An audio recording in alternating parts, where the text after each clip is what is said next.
News top 9 brought you by Kesari मरहम एवं तैलम, वर्षों से दर्द पे सबसे ज्यादा असरदार। And Prayag PTMT bath fittings and accessories, quality बेमिसाल, लिख के ले लो। उत्तर प्रदेश में नई सरकार की गठन की कवायद तेज हो गई है। बीते दिन ही दिल्ली में शीर्ष नेतृत्व से मुलाकात कर लौटे भावी सीएम योगी ने आज लखनऊ में भाजपा के नवनिर्वाचित विधायकों से मुलाकात की। विधानसभा चुनाव में बीजेपी गठबंधन ने 273 सीटों के साथ बम्पर जीत हासिल की है। सुभाषपा अध्यक्ष ओम प्रकाश राजभर ने मायावती की बहुजन समाज पार्टी पर बड़ा आरोप लगाया है। राजभर ने कहा कि यूपी चुनाव में बीएसपी ने बीजेपी को जिताने में मदद की थी।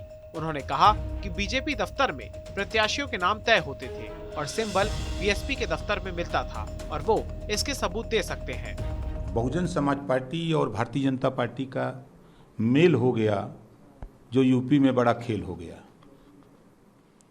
पूर्वांचल में 122 सीटें ऐसी हैं जो भारतीय जनता पार्टी के दफ्तर में प्रत्याशी तय हुए और बहुजन समाज पार्टी कार्यालय में सिंबल मिला है।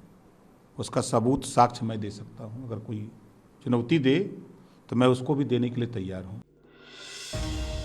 बहुचर्चित हिजाब विवाद पर कर्नाटक हाईकोर्ट ने महत्वपूर्ण फैसला सुनाया है। कोर्ट ने छात्राओं को क्लास के दौरान भी उन्हें हिजाब पहनने की अनुमति देने वाली याचिकाओं को खारिज करते हुए हिजाब पर लगे प्रतिबंध को बरकरार रखा है।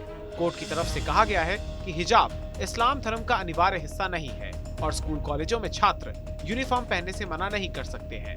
इस मामले की सुनवाई के लिए 9 जनवरी को chief justice Rituraj Awasthi, justice Krishna S Dixit और जस्टिस जेएम खाजी की बेंच का गठन किया गया था। कर्नाटक में हिजाब को लेकर विवाद की शुरुआत जनवरी 2022 के दौरान हुई थी। फैसला आने के बाद सभी न्यायाधीशों की सुरक्षा बढ़ा दी गई है। कर्नाटक हाईकोर्ट के फैसले के बाद नेताओं और धार्मिक गुरुओं की मिलीजुली प्रतिक्रियाएं सामने आ रही हैं। एआईएमआईएम के अध्यक्ष असदुद्दीन ओवैसी ने फैसले पर असहमति जताते हुए कहा कि ये फैसला मौलिक अधिकारों का हनन करता है और इससे मुस्लिम महिलाओं को निशाना बनाया जा सकता है। संविधान के जो हमने आपसे कहा, right to culture, freedom of religion, freedom of expression, freedom of conscience, और आर्टिकल 15 का ये वायलेशन होता है। और संविधान का प्रियम्बल जो है ना, प्रियम्बल बड़ा इम्पोर्टेंट है। प्रियम्बल क्या कहता है कि liberty of thought, expression, belief, faith and worship. तो ये सब चीजें इसलिए उम्मीद करते हैं कि सुप्रीम कोर्ट में इसको अपील किया जाए। हमारे एमआईएम पार्टी के नेता हैं जो कर्नाटका के, उन्हें भी पिटिशनर हैं।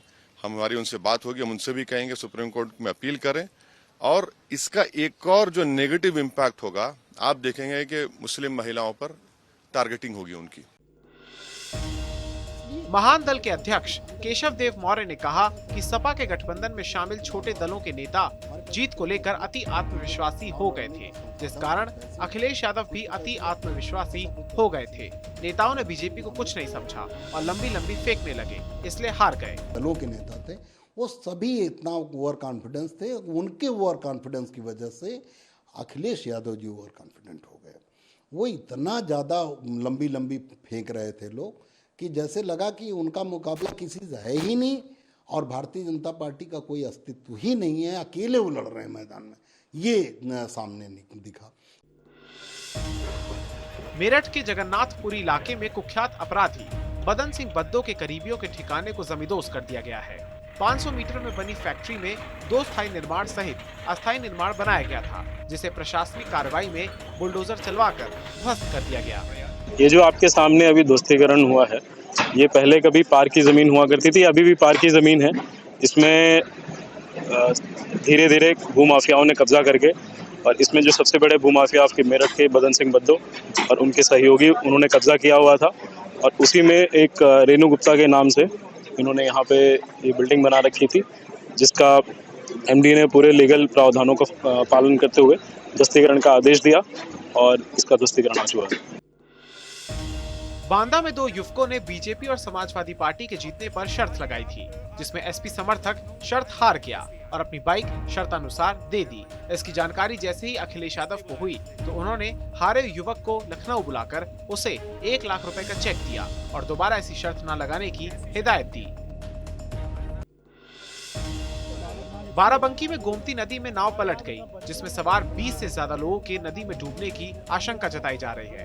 वहीं कई लोगों की मौत की भी खबर है। पुलिस प्रशासन और आला अधिकारी मौके पर पहुंचे हैं।